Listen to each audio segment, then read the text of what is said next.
అఖండ 2 pre release function లో నటుడు బాలకృష్ణ మాట్లాడుతున్నారు. లైవ్ లో చూద్దాం. ఎందుకంటే మళ్ళీ మనం ఎన్నో పండుగలు చేసుకోబోతున్నాం ఈ సినిమాకి. ఇంత వ్యయ ప్రయాసాలు కోర్చి మీరంతా మళ్ళీ మేము అక్కడ కూడా రేపు విజయోత్సవ సభలు జరుపుకోబోతున్నాం.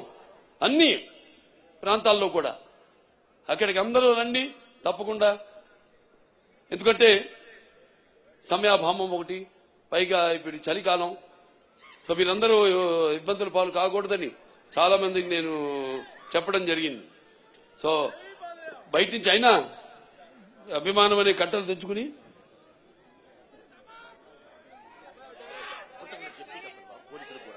అలాగే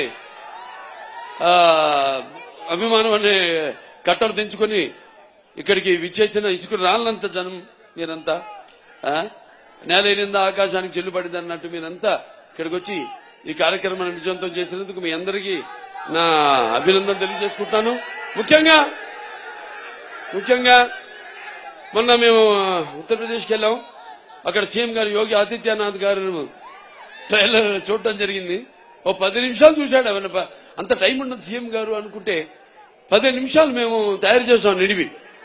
10 నిమిషాలు చూశాడు. అవి కాకుండా ఇంకేదో ఉందా అని అడిగి మిగతావి కూడా చిన్న చిన్న ట్రైలర్స్ అన్ని కూడా ఇప్పుడు మీరు చూసినవన్నీ కూడా ఇవాళ చేసింది కాకుండా అన్ని కూడా చూశాడు. ఆయన చూసి అభినందించాడు. అద్భుతంగా ఉంది. సనాతన ధర్మం గురించి చాలా బాగా చెప్పారు. అంటే సనాతన ధర్మం అంటే ఒక శక్తిని, సనాతన ధర్మం యొక్క గౌరవాన్ని, అలాగే సనాతన ధర్మం యొక్క పరాక్రమాన్ని చూపించారు ఈ సినిమాల్లో అని ఎంతో అభినందించాడు ఆయన. సనాతన ధర్మం అంటే అవి మన భారతదేశానికి మూలాలు. అంటే సనాతన ధర్మం అంటే అసలు ఎలా ధర్మం దారిలో నడవాలి, ఎలా మన సత్యం దారిలో నడవాలి, ఎలా అన్యాయం జరిగితే తల దించుకోకుండా అవతల వాళ్ళకి తిరిగి సమాధానం చెప్పాలన్నదే మన సనాతన ధర్మం.